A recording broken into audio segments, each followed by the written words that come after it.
Governor Cuomo wrote a book, and it's really good. There he is. Look at you. Uh-oh, he looks very official today. You look official today. With Thank the you. flag, Thank you. the fireplace behind you. Flags, yes, it's beautiful. You look good. It's good to see you, Governor, or should I say, Your Highness. Thank you. No, we went through that, Howard. We don't have That's your right. highnesses.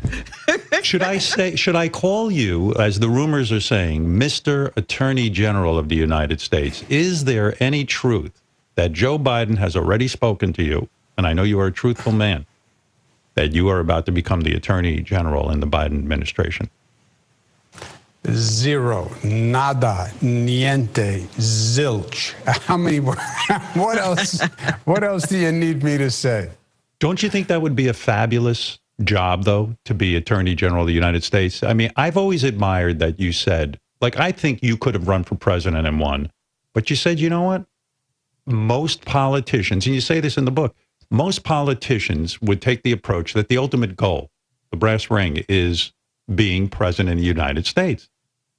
Your attitude, as hard as it is for us to imagine, is I wanted to run New York State. I don't see any higher ambition. I like running New York State. This is a job I can do and I love. And you had absolutely no desire to run for president. Is that accurate? That is accurate. Let me give you a little context, though, okay? Sometimes you decide the best way to help the team is for you to play center field. Well, I really wanted to play first base. I know, but you're better at center field for the team. That's one fact. If it's actually about the team and it's supposed to be about the team, then play the position where you can help the team. Number two, I was in the middle of COVID when all this political conversation started.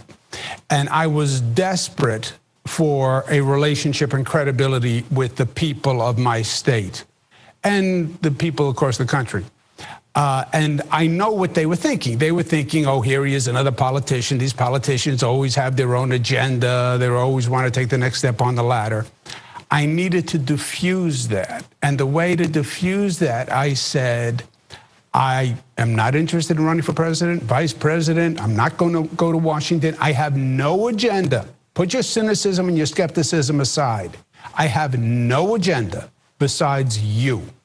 I just want to do this job. So please hear what I'm saying without all that skepticism. And I said repeatedly, this is where I am and this is what I'm going to do. And it allowed me, I think it gave me credibility in the COVID discussion. And in truth, we still have a long way to go on COVID. And then we have to get on to rebuilding this state and this nation. And that's more than a full-time job. Isn't it amazing that human nature is such that people don't believe you when you say that? I mean, you had to prove it to them by not running for president. People can't believe you're satisfied with the job you're doing and that you actually wanted to help people with COVID in New York State and that you're satisfied being the center fielder. You don't need to be the star pitcher. It shows you how little trust we have. Everyone is so skeptical of politicians. And I'm not that skeptical. I believe people really do want to do public service, that they enjoy it, that they like helping other people. But human nature says, no, this guy wants to be president. It's quite remarkable. Quite remarkable, really. Well, let me ask you this. First, I think we're skeptical about people to begin with, right? We're skeptical about everybody. It's our defensiveness. We've been hurt before in life. She says she loves me. He says he loves me, but I've been burned before. We're skeptical. Now, politicians, certainly so, second only to used car salesmen, right? These are people pleasers. These are people who go into a business where they want to hear applause. Everything you know was, this is about a personality who just wants to ingratiate themselves and move up. That's why they're in politics. So, yeah, you have the human experience, and then you have the particular experience with politicians, and it's hard to get past that, and people don't want to believe it. And they're waiting for you to disappoint them, I think. What do you think I mean, now that we have President-elect Biden. First of all, I was saying on the air this morning, in other countries, once you win the election, you go right to work. They move the old president out. They put this 3-month period of Trump being in office and Biden, waiting, being the president-elect. It's unusual because the guy, people are talking about damage that Trump could do in the next 3 months. Are you concerned about this? And what do you think about the idea of Biden? Like, I saw that speech Biden gave. Bam, I'm going to start a COVID effort. I'm going to appoint scientists. It was very uplifting. Reminded me of you, what you might do the first day as president of the United States. But what about this 3-month period? What can Trump do? What are people afraid that he's going to do in those 3 months? Yeah. Well, first of all, I'm one of those people who's afraid, just so you know. On the concept of the transition, the concept is not bad. I've gone through transitions as governor, with my father as governor, the Clinton transition I was on, Clinton-Gore transition. The theory is you have 3 months to pass the baton. And you have to be brought up to speed. You can't just walk into an agency or the federal government and take over without knowing what's going on. And that's a briefing period, ramp up period. Now, that's not going to happen with Trump because he's not capable of it personally. There is no responsibility to the people, to the government, to the institution, right? It's all about his personality. But that's the concept of a transition. The damage he can do in several months is tremendous. You talk about COVID. Pfizer today announces that they have a vaccine that they think is 90% effective. Wow. Great news. But that means over the next 2-3 months, Trump is going to put together a vaccination plan. Trump is going to be responsible for rolling out how we now do the actual vaccinations, which, Howard, Robin, is the most challenging government operation we have seen since World War II. Just to give you an idea, the nation scrambled for the past 8 months to do these COVID tests, right? A COVID test is the nasal swab, and they put it in your nose, and then they send it to the lab. You have a nose like mine, you couldn't miss the nasal swab if you tried, right? We all scramble like crazy. Nationwide, we do 120 million COVID tests with everybody pushing. We do that in 8 months. You now have to do 330 million vaccines. How long is it going to take you to do 330 million vaccines? And the Trump plan, because I'm chairman of something called the National Governors Association, which is all the governors who have been handed this whole bag of COVID. Let's just call it that. I've been working with the Trump administration. They've learned absolutely nothing. The big question on all these things is, how do you do it? I get the concept. Vaccinate everybody. Thank you. Got it. How do we do it? And they have no clue because they're incompetent. They never said they understood government or what government could do. Their plan, frankly, is going to repeat all the same mistakes. They want to go to the private market to distribute the vaccine, go to the hospital, go to the drug chains, et cetera. Those places don't exist in the communities that are hardest hit. They're not in the black and the brown and the poor communities. So it's going to be they could do a lot of damage in the next couple of months. Aren't you really shocked about how incompetent they are and how many votes he got? I mean, isn't it somewhat shocking that the race was as close as it was? I mean, do you have any concept of what it is that people who adore Trump, what are they seeing? How do they not see that the COVID crisis has been completely ignored, that we're in a fix, we're in a mess because, as you say, the concept of running a government is missed on that crew. what is it we're not getting? Have you figured this out? Like what the other side is saying in this argument? COVID, I have no idea what they're hearing from him that makes any sense. And all the evidence points the exact opposite way. He lied about it. He denied it. Our numbers are off the charts. The states that followed his message all now see the infection rate going off the charts. I don't get what they could see that vindicates him on COVID. I think they go past COVID. And what he did, which is the lesson that this nation has to learn, and it frightens me, and I don't get it naturally because I'm from New York, and I don't think it's a coastal argument. But this country had a unique experiment. We're going to take people from all over the globe, and we're going to form one nation. No one else did that. Everyone else started with a standard. We're all one religion. We're all one race. We said, no, no, no, no. We're going to take all these different people. We're going to bring them together. Human nature, back to your point, Howard, human nature. I am suspicious of people who are different. I'm uneasy with people who are different. And he was a master at playing the differences. You know, he's a marketing man, right? That's what he is, Trump. He was never a businessman. He was a marketing man. And he markets to the negative. And the negative was, I'm afraid of people who are a different color.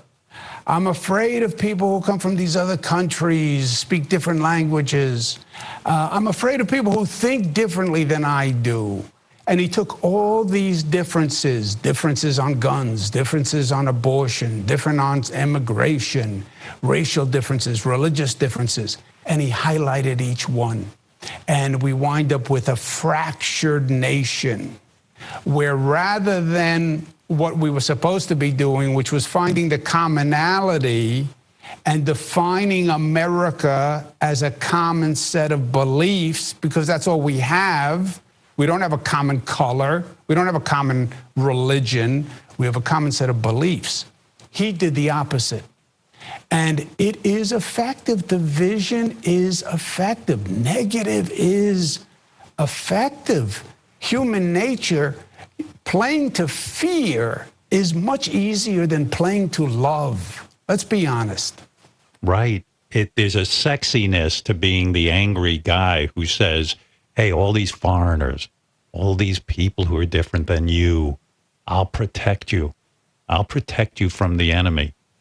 But geez, what a breath of fresh air when Biden came out on, I guess it was Saturday night, whenever he made the acceptance speech and said, you know, I'm forming a government that's going to include everyone, even the people who didn't vote for me. It was a big step. It was great. I found it tremendously uplifting. I really did.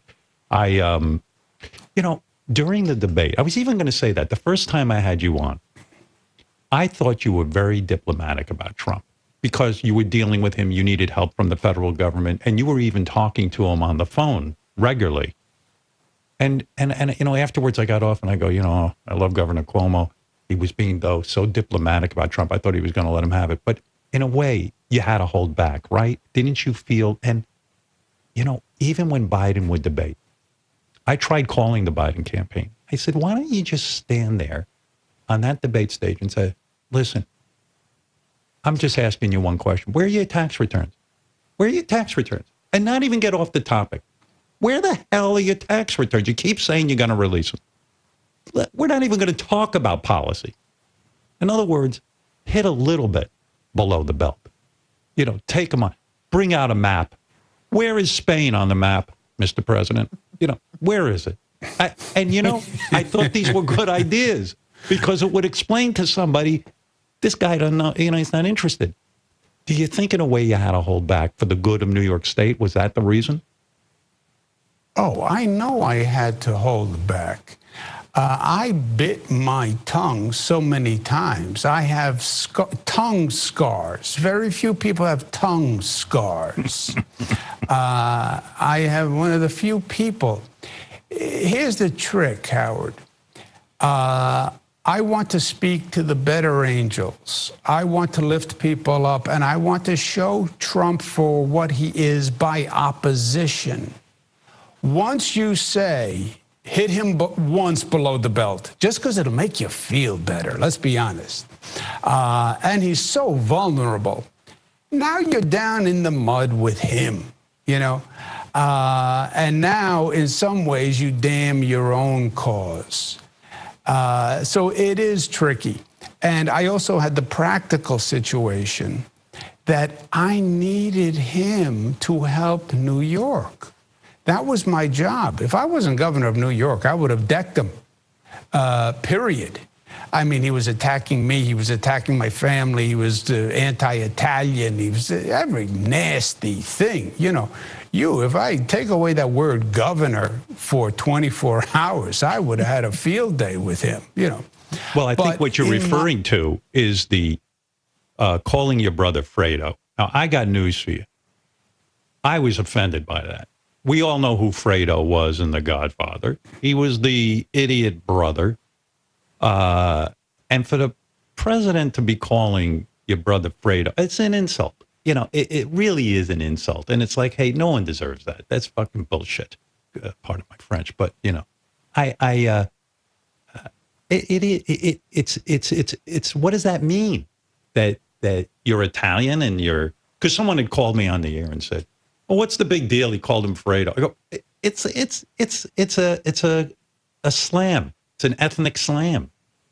That's not a small little offense, rather offensive comment. No, you're exactly right. And look, I'm from New York, right? So I'm very sensitive to all ethnic slights, right? I grow up New York, you're Jewish, you're Italian, you're Irish, you're black, you're Puerto Rican. You develop real sensitivity when someone is making a comment, you know. Well, you should laugh it off. It's not anti-Semitic. It was just a comment about Jewish people, and you should laugh it off. It's not a comment about blacks. He was just saying, you know, it's just funny. No, it's not funny. First, the mafia stereotype has been such a stain for Italians for so long. And that's where they go, right? That's where they're going to go. When they want to get cheap and nasty, you know, all Italians are connected to the mafia. They're all thugs. That's what they are. That's what Fredo says. And then Fredo, of the mafia stereotypes, you don't want to be Fredo because that guy. And then he was the worst. He was the worst, and then you wind up getting shot and dumped out of the boat by your own family. And also, I had the added thing of he wasn't attacking my brother to attack my brother. He was attacking my brother to hurt me. I sort of brought my brother into the fight, so I had the added fraternal guilt of now having my brother hurt because the guy wanted to hurt me. So what was it like when I don't know how many times, especially during the heat of the COVID crisis, and you have to pick up the phone and call Trump, how many conversations did you have with President Trump on the phone, you know, during that time period? Were there many, or is it just one? Oh, during the whole COVID thing? Yeah. 50, 100. Did you ever say Constant. to him? Did you ever say to him during those conversations, hey, on a personal level, I got to ask you, Donald, what's going on with my brother and what's with the attacks? I'm trying to do something here. Maybe I'm not doing everything right. Maybe I'm doing everything wrong, but I'm trying. What's going on with us here? Was there ever a moment where it got real? Oh, yes. Look, I'm a very real person. I don't have the capacity, and it's a shortcoming, but I don't have the capacity. When you said I'm diplomatic, I can be diplomatic to a point, but not when it's personal. I don't have the capacity to bite my tongue for 8 consecutive months in 100 conversations. I said to him, you want to attack me? Attack me. I don't have a problem with that. But Lee, why are you bringing my family into it? Why are you bringing my brother into it? He's just doing his job. He's a journalist, and that's what they do. They ask tough questions. But Trump, he is such a fragile personality. He cannot take any criticism. It's beyond thin-skinned. That doesn't even get to it. He's so emotionally fragile and needy and desperate for affirmation. Any criticism, even if it's just purely factual, he goes crazy. And you can't talk to him. And his advisors, I can't tell you how many advisors said to me, I can't talk to him about it. He won't hear it. He won't hear it. That's the expression. He won't hear it. Yeah, he won't hear any negative. What do you think is going on now in that White House? We hear rumors. Melania and Jared are trying to convince him to concede and, have a transition of power. You've got Lindsey Graham. You got that other nutneck, Mitch McConnell, all saying, yeah, it was fixed. It was rigged. They're playing into his neurotic feelings about the election. It seems like there's chaos. Do you have any insight as to what is really going on right now at that White House? Well, what I hear from people is this. You have two different, right? People are self-motivated.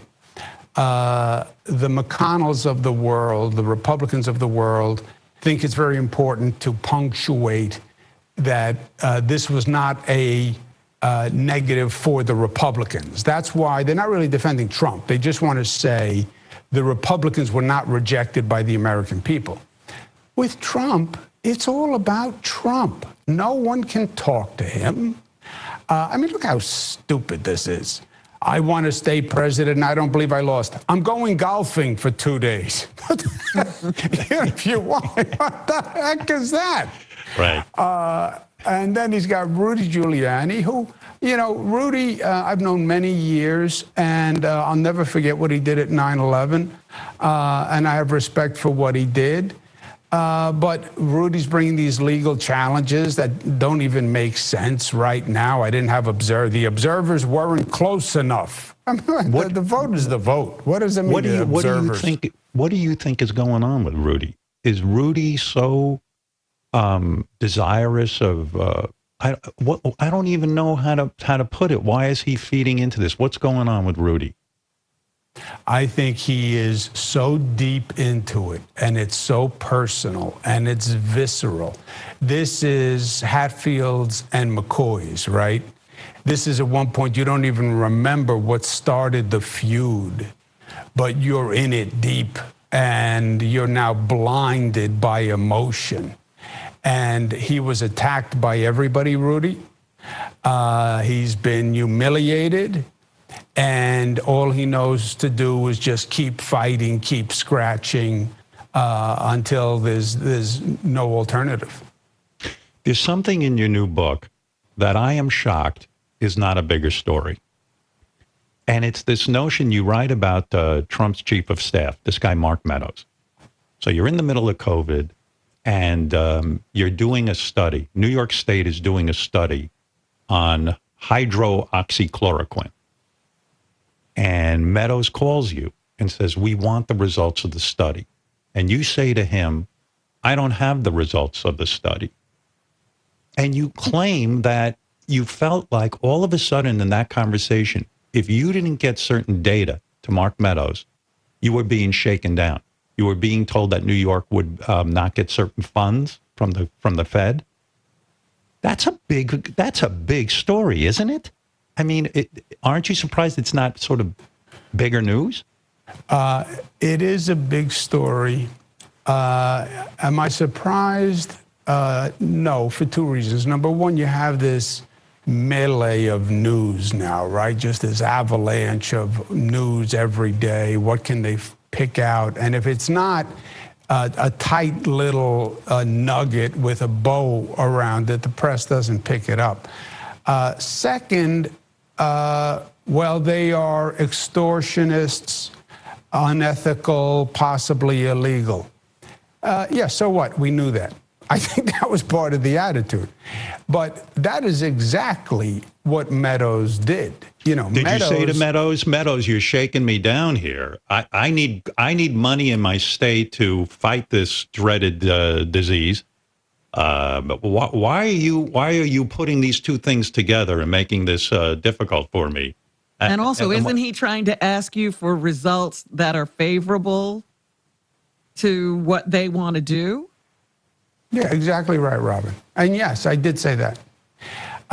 Look, this whole hydroxychloroquine was one of the dumbest things of all time, unless we're missing a big piece.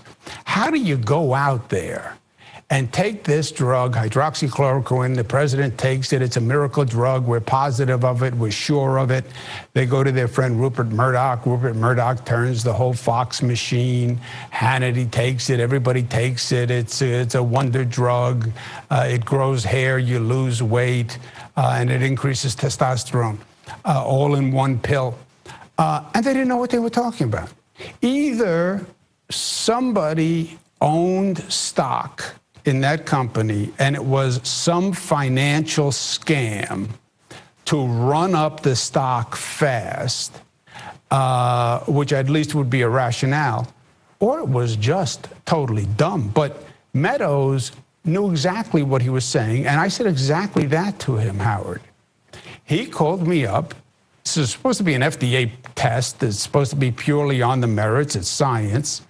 He wanted the results faster. I believe Robin is right. He wanted positive results.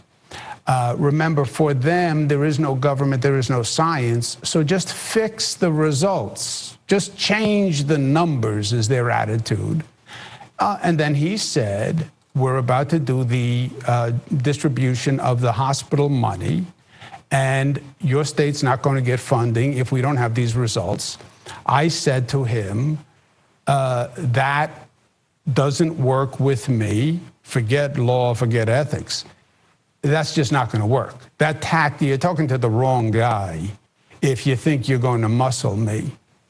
But that was them. They did it to me all the time. In other words, looking at the taxpayers' money as their money, and if you don't do what we want and you don't comply, we're going to punish you. It's a simplistic way of looking at it, but it sounds like a shakedown. It's not yet. It's not the taxpayers' money. It's their money because it's about power and it's about them. They have the power to allocate the money or not, which, by the way, they don't really have because the Congress allocated the money by law, and by law, they have to do what the Congress says. But they have their hand on the faucet, and that's power and that's leverage, and they're going to leverage you with their power. That's what they're going to do, but that's what they always did. By the way, getting a call from the chief of staff, is that a regular thing? I mean, isn't that kind of unusual? Like you're getting a call from the chief of staff? I mean, it seems to me out of line in a way. You know, it seems to me Trump would call it. You know what I mean? Well, I was speaking almost every day to Trump. Meadows, I did not know. And Meadows, I had been in meetings with, and I just did not like this guy. I mean, he was just a vibe from him. We had some really difficult meetings in the Oval Office where they would come in and make these outrageous cases and basically other cases of extortion. And, you know, I have a little New York in me, and I'm not going to let my people be pushed around. So for Meadows to call, who I did not know, was unusual. And that's why my antenna went up. When you go to the White House and you're sitting there with Meadows or Trump and this and that, and you get one of these crazy situations where you're being muscled and you're angry, who do you go and talk to about this? I mean, because you must feel like I'm up against the wall here. I'm trying to get, there's a million fingers, you have to put a million fingers into a million holes in that dike in order to plug things up during COVID. How do you process all of this that's going on around you? Do you just scream when you get home? Do you have a confidant that you talk to? Who do you vent to? I come home and scream into the pillow. That's all you can do, right? And you're right. You want to talk about frustration. This was such a real situation. People are dying. Hospitals are going to be overwhelmed. I need things like masks. You know, there's no concept to this. I need gowns. I need nasal swabs. And they're playing this constant PR. It was always about the PR. Everything was, how is the president going to look? And then they're too incompetent to deliver anything anyway. And, you know, we were on our own. You know, the situation in those, the clip in those war movies or whatever, and they look at each other and they say, the cavalry isn't coming. They can't send the rescue helicopter in time. It's just us. That's how I felt at one point. There is no federal government. There are no troops. It's just us. It's 5 of us against 8,000. And we're going to live or die on what we do in this foxhole. That's how it felt. You know, you actually changed my perception of something. I never felt real good when Trump got in that Jared Kushner now was in charge of so much, especially Middle East policy. But you wrote that Kushner was actually the most productive person at the White House. I mean, there wasn't a high bar set, but you know, you said it right. You said, you know, Jared faced the same nepotism, you know, that the criticism of nepotism that you did working for your father. And, you know, I always find that fascinating. And you're right. You worked for your father, who was a powerful guy, governor, and you caught a lot of that kind of, oh, he's only there because he's the son. And you said that Jared Kushner was actually somewhat effective. You gave him that in the book. Yeah. Yeah, look, I'm not a hyper-partisan guy, right? I'm not that guy. Yeah, Republicans are wrong and Democrats are right. You know, there's gray in life, especially now. I had a Republican Senate for like 8 years, and I had to work with the Republicans to get anything done. And we did a lot of great stuff together. So I'm not hyper-partisan, and I believe, you know, I call it as I see it. I know that everybody hates Jared now, and it was just nepotism, and he takes a lot of the heat. You know, it's easier to hate Jared than the president, right? It was easier to hate me than my father. Nobody really wanted to say, I hate the governor, and the governor hates me. But Andrew, it was easy, right? It was a great deflection. Jared did try for New York. Now, Jared, I think, was coming back to New York, and Ivanka was coming back to New York, and Jared knew people in New York, right? Trump had already decided he was going to Florida. He moved his residence for the sole reason that he believed being a Florida resident would help him with the voters in Florida. And Florida was supposed to be the swing state, if you remember. So he was going to Mar-a-Lago. He's going to Florida. I'm now a Floridian. Vote for me. I'm a Floridian. I'm like you. I'm going to help you out. Jared was going back to New York. So Jared had a vested interest in doing what he could do for New York. I believe that. I'm curious, when you were growing up, and I don't know how old you are when you become aware that your father's this powerful guy, famous guy. What was that like for you growing up? Like, did you trust friendships? In other words, was there always, when you went to college or you went to high school, were you always in the room and someone goes, oh, there's the governor's son. There's the governor's son. You know, like, was there, I would think that's a drag. I mean, you could write a whole book probably on being the son of a celebrity. It's tough. It is very tough. Here's the little wrinkle with me. I grow up as my father was a practicing lawyer in Queens. He doesn't become governor until I'm like 23, okay? Oh. So my whole life experience is middle class, Queens, Fordham, odd jobs, paying my way through college, etc.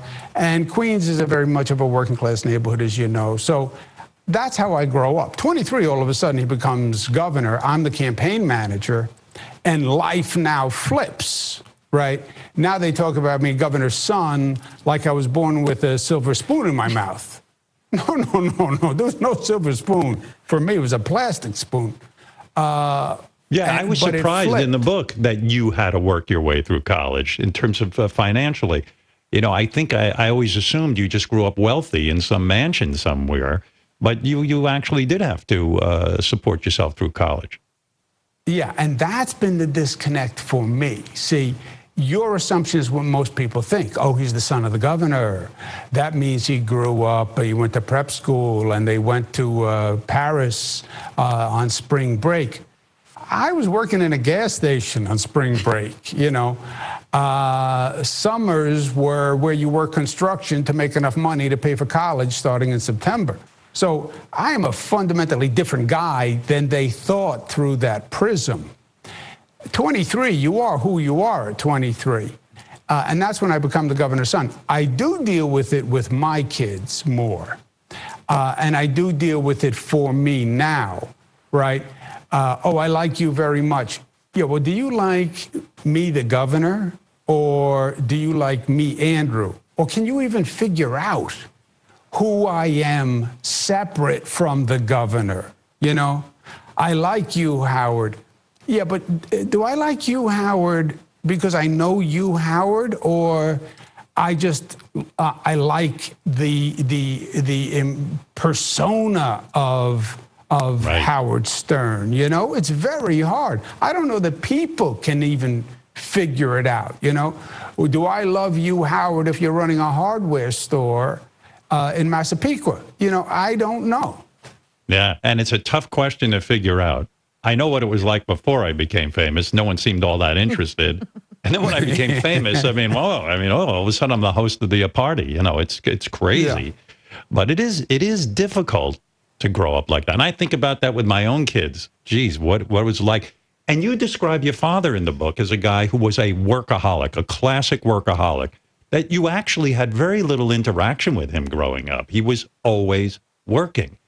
And you said you try to avoid that with your own kids. You always try to be home at 5 o'clock for dinner or whatever the heck it was. But was there anger and resentment towards your father for not being available?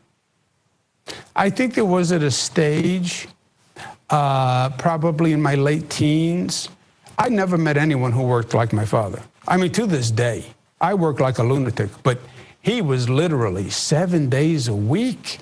The deal with my mother, you know, you could make a different deal back then. The deal with my mother was he'd be home Sunday night at 7 to have dinner with the family. I mean, right. Who gets that deal? Wow. Yeah. Yeah. And then he never showed up at 7. I went into politics to help him when I'm like 19, 20. He's running for office. I think, looking back, that I go into politics to get close to him because all he did was what he did. You want to get to know him, you go into his world because he's not coming into your world. And I think I started to volunteer in the campaign and work in the campaign to get to know him. And then I become his campaign manager in his seminal race when he wins for governor against Ed Koch. And then we work together the rest of our lives. And we wind up closer than any two brothers could wind up because we both did the same thing for each other. Think about how bizarre this is. I'm his campaign manager. He wins. I then am his counselor for 12 years. I then run and he helps me. And then he's my advisor for 8 years. But don't you think there's a great sadness in that? Well, seriously. Like the little boy who has to jump through hoops to earn his father's love, that literally to get his attention, to seduce him in a way, is for you to become his campaign manager. That's a lot of work for a young man to have to take on to get the love of his father. And I see the sadness in that. Do you? Yes. Yeah. Yes. And that's why when you said, was there a resentment? I think early on, there was a hurt, right? You don't get angry when you're a kid. You get hurt. Why didn't he want to do things with me? Why didn't he want to take me to the ball game? Why is everybody else going to the ball? Why didn't we ever take a vacation? Never took a vacation. Never. Why didn't he take me to the movie theater? Yeah, I'm sure I went through that. As it turns out, he did not really have that dimension. He did not have that emotional intimacy. And he was from a different generation. You worked. That's what you did. That was the model. You go and you work. Go sit around with the kid. Who has time for that? You know, the kids figure it out on themselves. But I'm sure before I intellectualized it, it just hurt. I then got him so clearly later on in life. And I did want to correct it with my kids. With my kids, I did a 180. I mean, I am all about let's sit down and talk. Let's sit down and watch a movie. Let's go for a walk and we'll hold hands. I mean, they think I'm from Pluto. You know, I am so desirous of emotional connection with them and intimacy. They're like, you know, get a job, Dad. You know, don't you have anything to do? Yeah, well, you know, I relate to you on this level. I always would say to myself, I wonder why my father had children. I don't see him having any joy from these children. That we're basically there, but there's no real connection. And I have to admit, it's been very defining in my life because my father was a radio engineer. And what did I end up doing? I ended up going into radio because I knew he admired people who were behind the microphone. I mean, it's not a secret. That's exactly how I got his attention. And I would have done anything, including being fart man on MTV to get his attention and to say, here, I've arrived. I'm a famous entertainer. And it is a sadness. And, you know, I don't know how you avoided it with your own kids, because in a way, when you feel empty inside and you never got any love or affection, you have nothing to give your kids, and you have nothing to give the people of New York State. And you've managed to be a very loving guy toward the people of New York State and to your children. And I applaud you for that. I think that takes a lot of work on yourself. I think you're right. I did work on it, and I did think about it. And I think you're right. Going into politics, you going into radio, you're seeking that affirmation in the world that they revere and in the world that they abandoned you for. I also had, because he was never around, my mother was a very strong influence. And my mother is the exact opposite of my father. My father's all head, my mother's all heart. My mother is one of the most caring, sweet, emotional. It's all about emotional connection. And I had that piece from her. But I also thought about it and worked on it, Howard. I really did. And I don't think my father or that generation really understood that children should be a source of joy. You had to feed them, you had to clothe them, and then they flew from the nest and they did their own thing. I purposefully want that joy in relationship with my kids. And I extend that to my job as governor. You know, I was the man in the house, not to get sexist, right? My father was gone, I had 4 sisters, and I was the man in the house to take care of them. Governor of New York, my job is to help take care of the state and to love everyone in the state and support everybody in the state and to do that 7 days a week to the best of my capacity. That's what I do. It's just the way I felt towards my family, the way I feel towards my kids, is the way I feel during governor. That's how I felt during COVID. You know, those briefings connected with people. I was not a politician talking to people. I wasn't. Right. I was this is me. This is who I am. I'm not putting on a face. I don't speak differently on the briefing. I mean, we've met each other. I don't speak differently in private to you than I speak to you right now. That's who I am. You don't like me, you don't like me. You think my jokes are bad, you're probably right. You think I'm a funny-looking guy, you're probably right. But you take me as you find me, and that's who I am. You know, you said in the book, and I found this touching, but again, in the same way, I sometimes put on my father's shoes. You literally will put on a pair of your father's shoes when you're having a difficult day. And again, isn't it sad that the connection with your father is the pair of shoes? It's almost like, gee, you sometimes can go, I wish when my father was alive, when I was a young man, I could have had that connection. But instead, it's a beautiful thing you put on your father's shoes. But it's also a hungry thing. I'm hungry to get to know my father. And I thought it was very touching in your book that you talked about that you put on your father's shoes. But, you know, let's say you're right, and I believe you're right. You will live with that hunger forever. It does not go away. I can say I understand it intellectually, and I do. But we're talking about emotions, and logic doesn't conquer emotions. I wanted that feeling of love, not just respect, by the way. I believe he had a great respect for me, my father. He would say to me, his ultimate affirmation was, you're a better governor than I was. But for my father to say that, that's everything. I mean, that's everything. For those words to come out of his mouth, for him to, that's everything.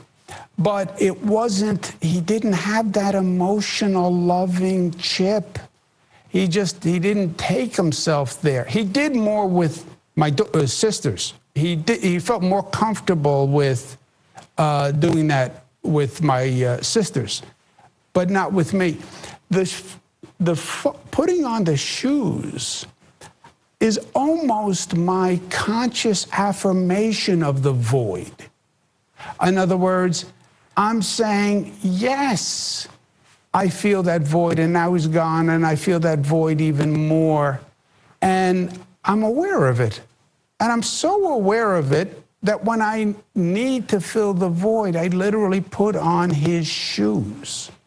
You know, it's not my daughter say it's subconscious, some psychological, you should talk to someone. I said, no.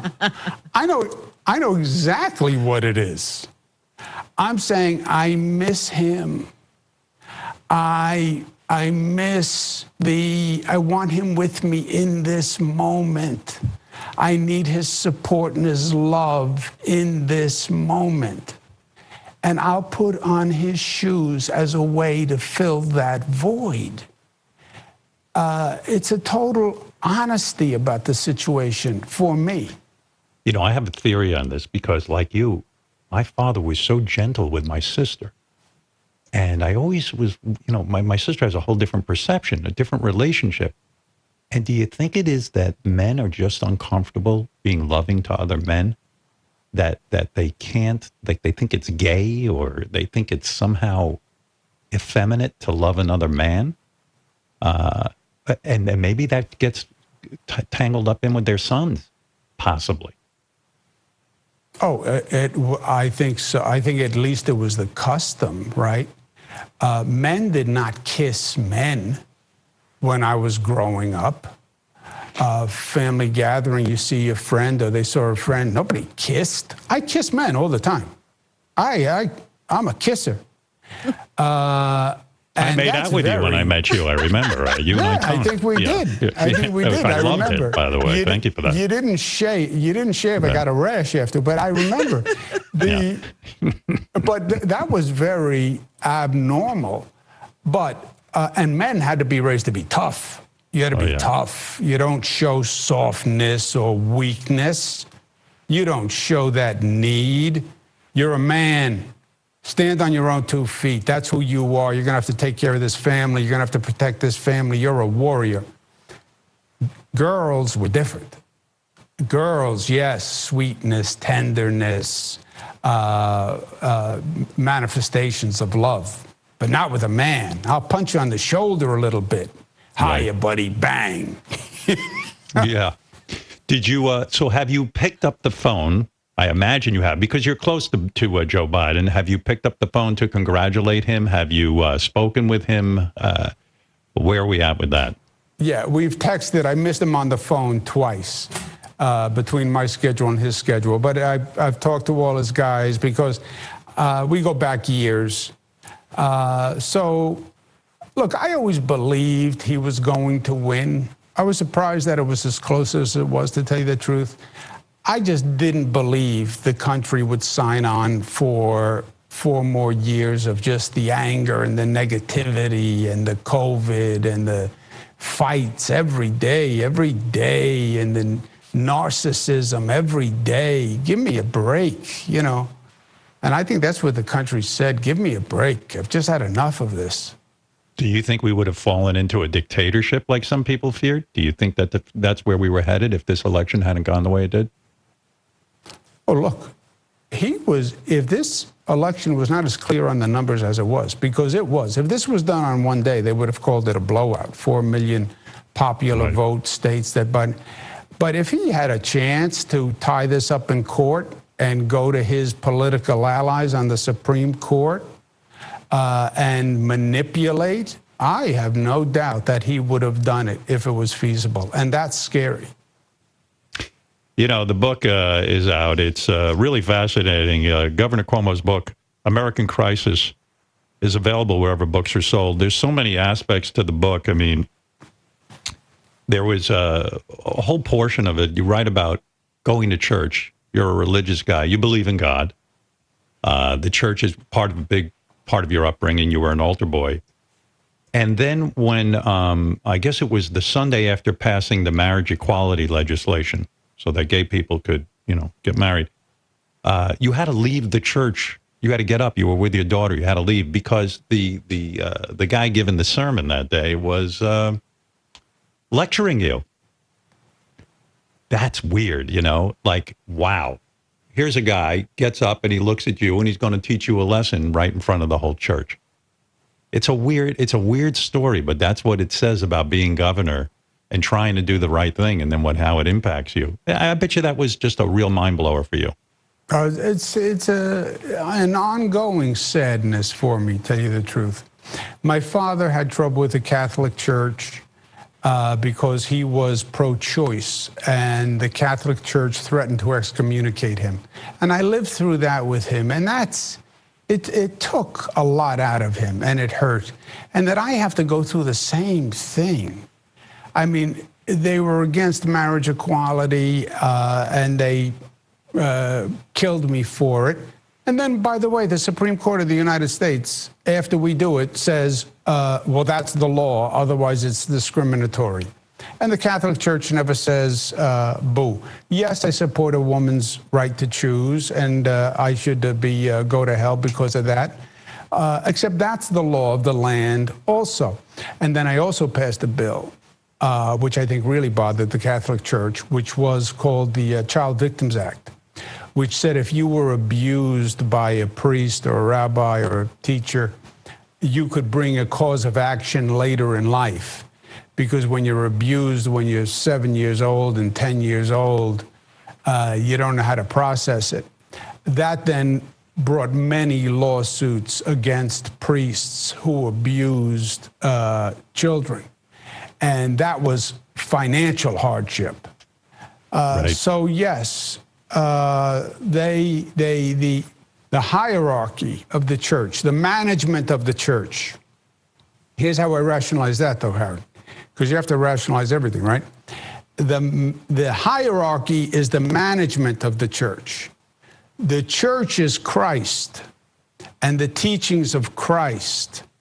And the Pope is the executive director of the operation. I feel I live my life in sync with Christ, or do my best to follow his teachings. We're all flawed.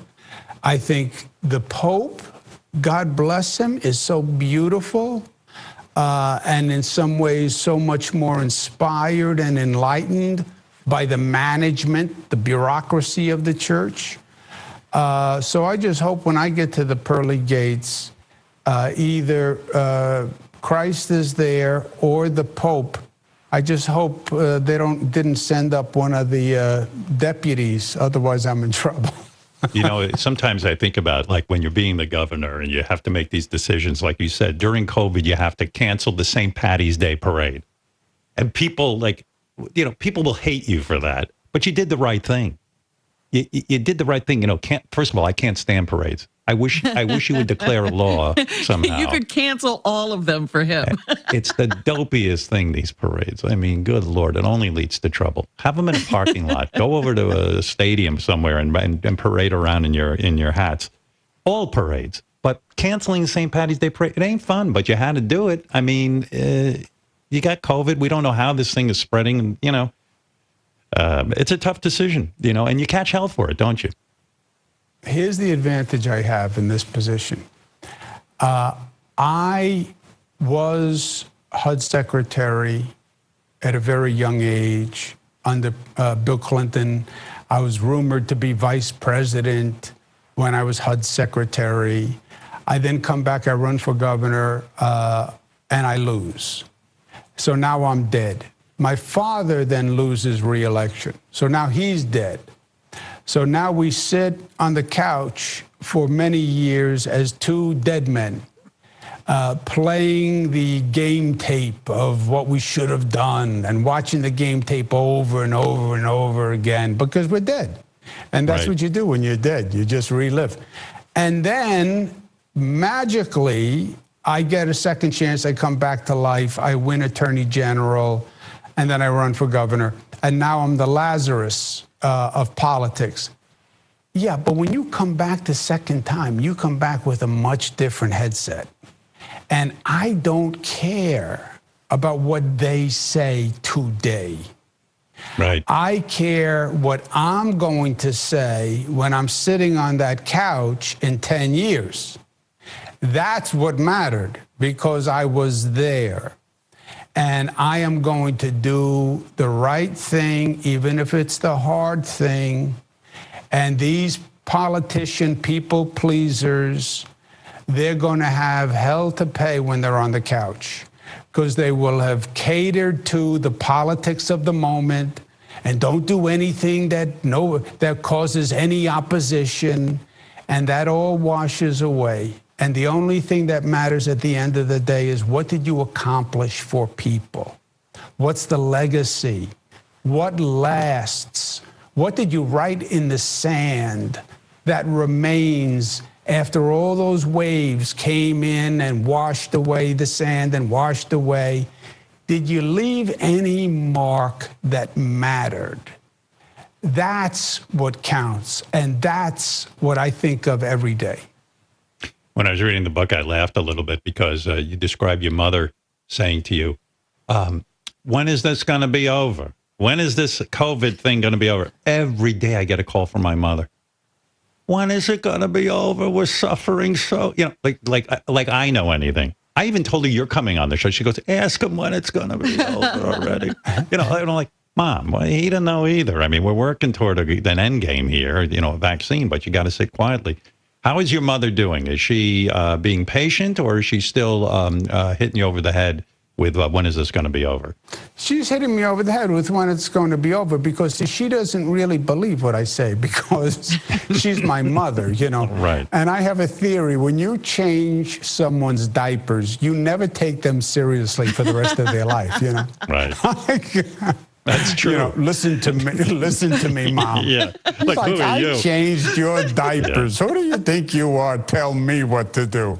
I feel like you're feeling upbeat, though, as opposed to the last time I talked to you. With the new president coming in, I feel like you're going to have assistance with COVID. You're going to have a team player. I think you're feeling upbeat. Am I correct?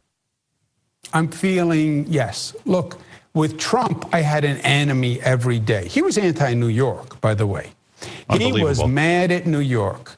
We didn't vote for him.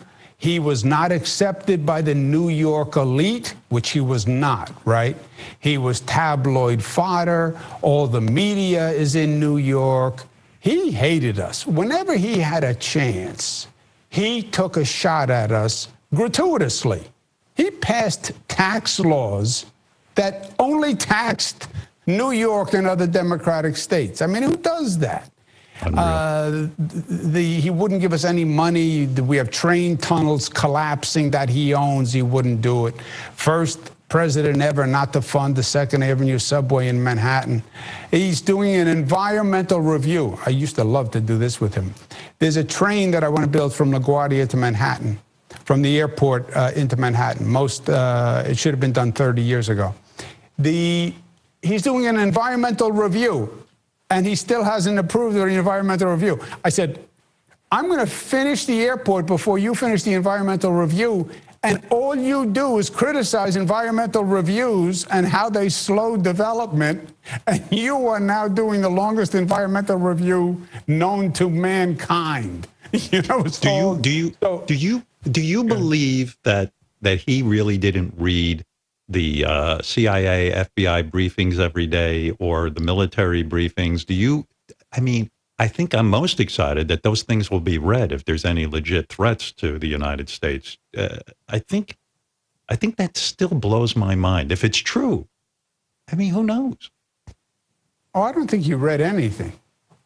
I don't know how he could read anything because he watched TV all day. I can tell you, I would, because I would use TV to communicate with him, and he watched it all day.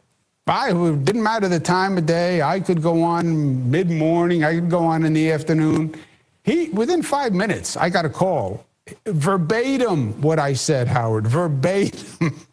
In other words, you say this in the book, your strategy, during COVID especially, he watches TV, so you'd go on with your brother, or you'd go on some television program, and then you'd get his attention as if you were important only if you were seen on TV. It's a weird thing. It's like, that's how you get attention, and that's how you get the respect, TV. Well, yes, from the other way around. What matters to him is only what is consumed by the public. He would talk about somebody's ratings like he was talking about the quality of their character. Rush Limbaugh, wow, what a phenomenon, right? Fox News, Hannity, ratings. It's all the ratings. It was all PR. It was all image. It was all the patina. That's all it ever was. It's the Trump name in gold letters on the airplane parked at LaGuardia that didn't fly.